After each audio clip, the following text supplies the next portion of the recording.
They should have allowed the increases. Baka mag-improve ang economy, you can get other fundings or maybe add additional, maghanap ka ng resources. Something like increase the contributions. Nang ipahayag ito ni ngayon Pangulong Rodrigo Duterte sa kanyang kampanya, kainitan ng isyu ng pag-veto o pagtanggi ni Noy Pangulong Noynoy Aquino na aprubahan ng panukalang dagdag 2,000 peso SSS monthly pension na ipinasa noon ng Kongreso. Suportado ng Pangulo ang dagdag pensyon.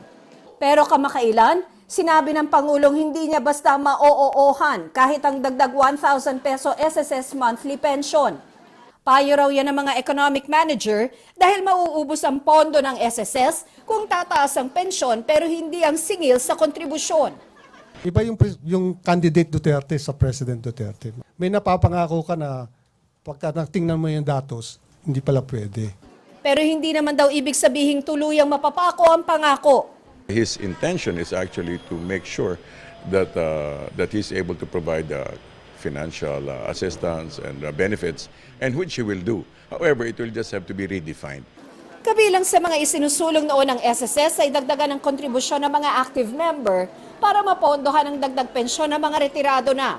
Sabi tuloy ng economic managers ng Pangulo, pwedeng matuloy ang dagdag pensyon, pero kung nabawasan na ang income tax ng mga empleyado.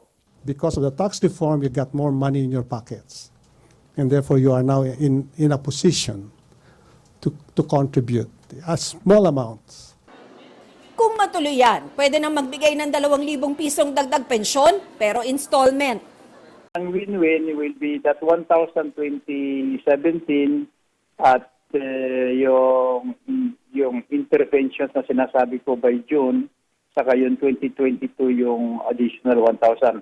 Ang mga SSS members? Ang namin 1.5% ang idadagdag by June. And then, ialisin namin yung cap na 16,000 at pagawin natin 20,000. Yun nga lang, hindi ito aabot ngayong Enero gaya ng pangako ng mga mambabatas at inasahan pa naman ng mga tulad ni Lolo Eulogio. Bayad ng ilaw, bayad ng tubig. Magkano na yun? Kulang-kulang may 1,000 na yun. Ano nang matitira sa amin? Kaya kung maaari, nihingi ko, nanawa naman ay bigay na ngayon January. Hindi dapat nakaangkla sa contribution increase ang pension increase.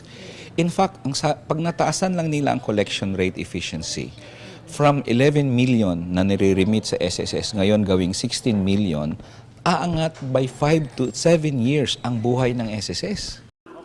Ang ipinangako naman ng Pangulong doble sahod para sa mga sundalo at mga pulis, sa 2018 pa tinatayan ng Budget Department na maipatutupad.